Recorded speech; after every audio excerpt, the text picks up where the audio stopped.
Friday with DJ and Brett with another fantastic guest right here in Amarillo. Hello, DJ.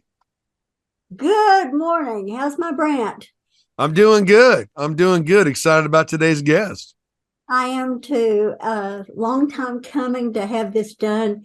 This is my longtime friend, Brian Thomas, who is sheriff of Potter County here in Amarillo, Texas. And we've been friends since he was with Student Crime Stoppers with APD. Been a day or two. Yeah. Well, fantastic. We did an interview a while back regarding Crime Stoppers. It's been a while, but Brian, you don't have the mascot. You're not dressed as is it McGruff or Miss Scruff? What was the name of that mascot? Well, there is a McGruff. He's just the crime dog. Yeah. Okay. Yeah. He didn't get to do any of the fun stuff. But Brian was elected sheriff, and I've gotten to be with him. We're really good friends, and he's also a spiritual friend of mine. He and his sweet wife Charlotte, they sponsored me on the walk to Emmaus long ago, and it's like they compare about peeling back an onion, and you keep finding out more stuff, and it's just his girls were still in school, and now they're both married and have kids, and it's just been a wonderful journey. But Brian, why don't you tell us a little bit about the job of being Potter County Sheriff? Because Potter County, people don't realize how large it is. Well, it's a quite a tasking job. This isn't something that I ever wanted to do. I always wanted to be in law enforcement, and I kind of got asked to run, and it was a God thing. I'll just leave it at that for now. But it is a big county. We have 900 square miles. A lot of people don't realize that we have that. We try to stay, even though the county goes into Amarillo, we try to stay in the rural area of Potter County, so we can operate out there. The city has the city police, so we try to stay out in the rural area. We have the biggest issue that the sheriff has to deal with is, by statute, they're required to be in charge of the county jail, and so that's always a problem. You just never have enough room, seems like, and then when it goes down, then next thing you know, it's back full, and that's always an issue. So we got about 560 or 70 people in there right now, and so it's just an ever growing issue. But you have to provide the care, custody, and control of those inmates, and we try to hire good people to do that for us. Just a lot of people just don't realize that. One of the things that we do have is we do the Citizens Academy as well as APD in Randall County.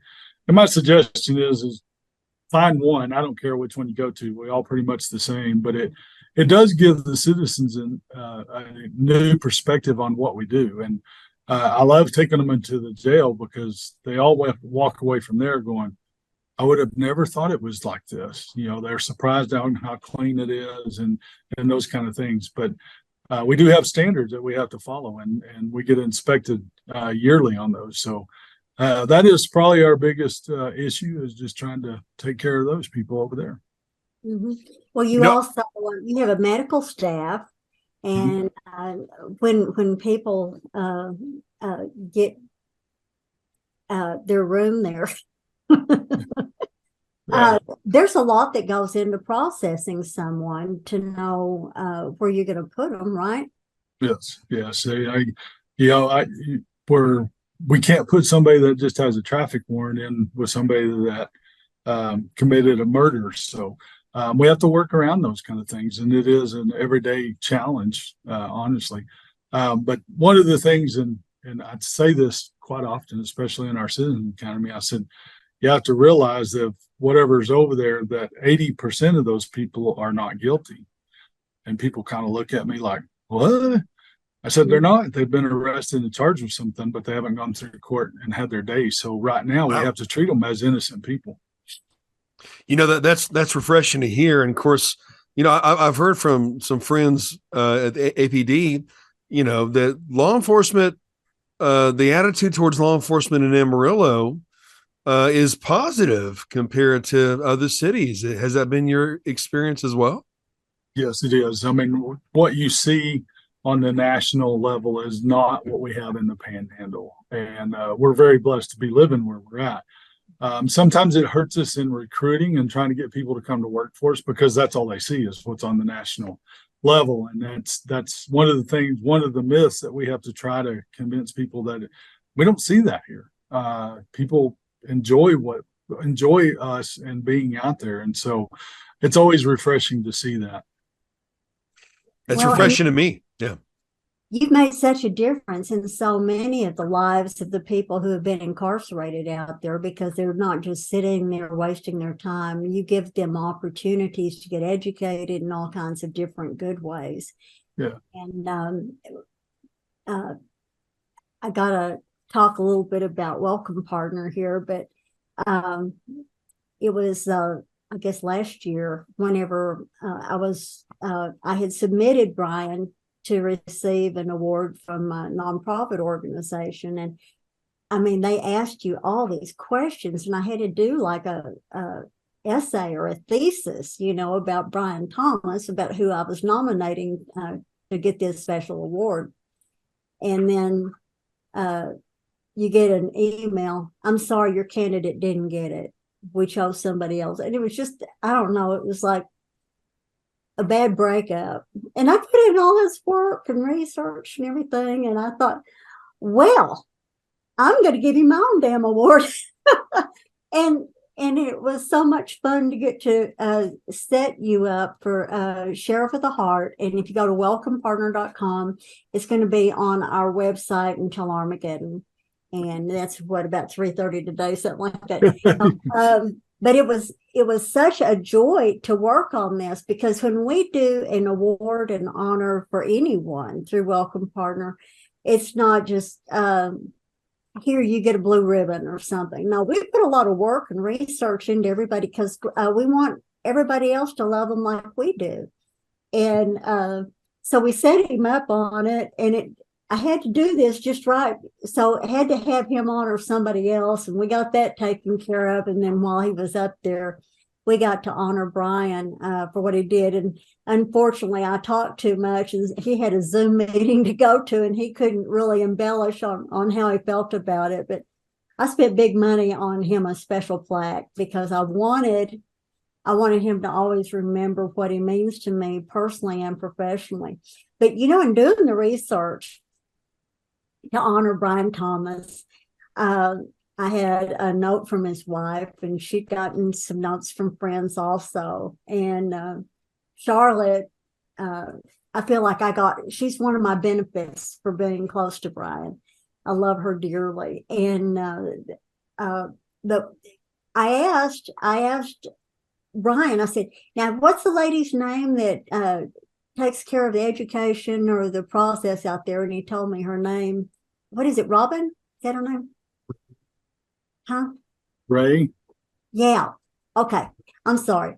Anyway, so I asked her if she would get some quotes from some of her fellow workers out there, but also if she would find some from some of the inmates. And if you read the letters from the inmates, their comments about what the sheriff means to them, it was just really amazing.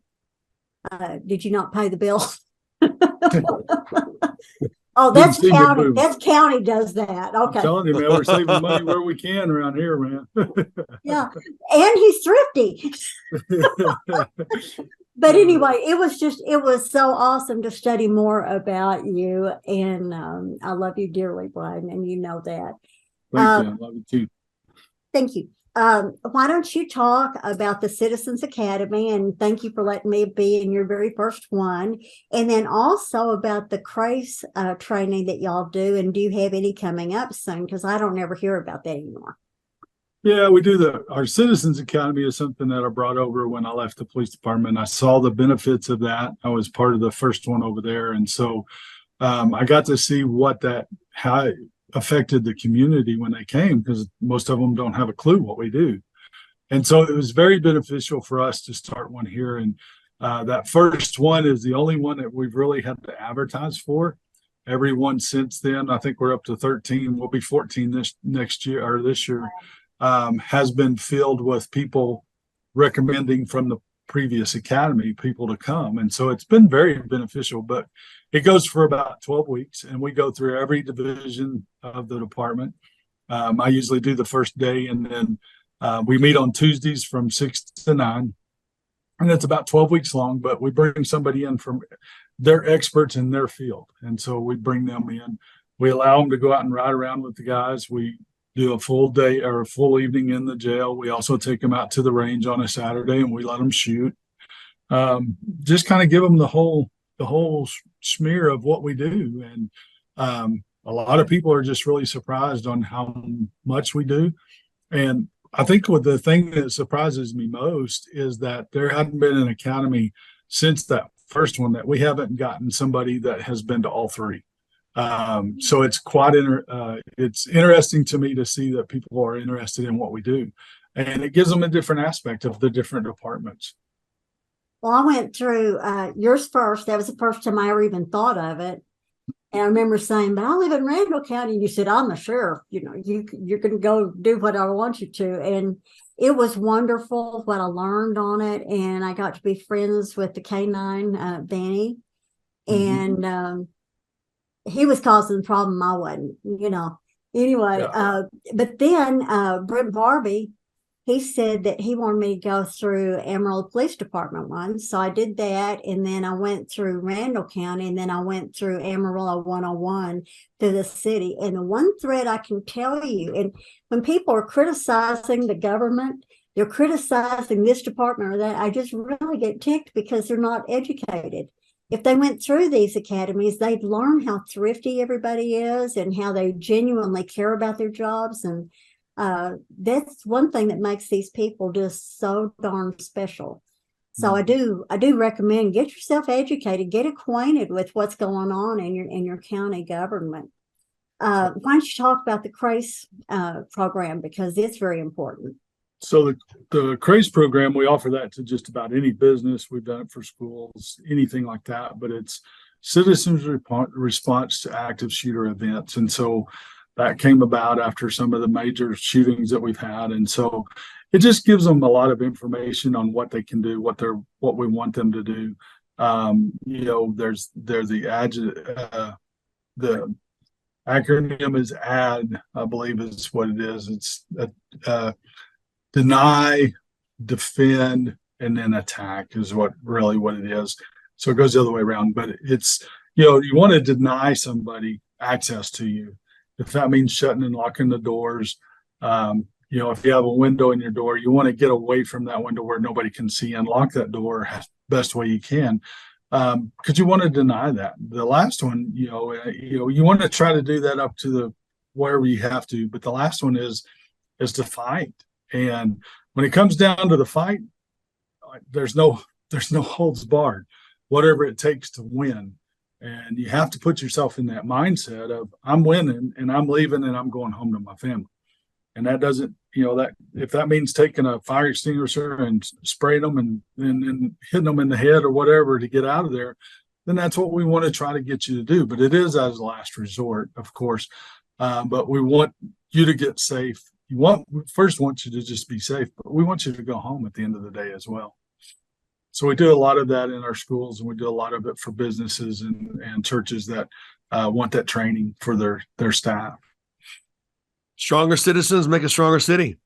Yes, sir. And it's very important, folks, that you stand together and you stand with law enforcement. You know, voices that condemn law enforcement have their own private security most of the time, and those who don't cry to have it back. It may be a trendy thing or a fad here and there, but at the end of the day, the most troubled neighborhoods, they want law enforcement, and they have enough common sense to appreciate it. But I sure appreciate you, Sheriff, and as always, appreciate you, DJ, another fantastic person right there in the city of Amarillo. That's right. That's right. Thank you so much, both of you. Thank you. You're welcome, partner.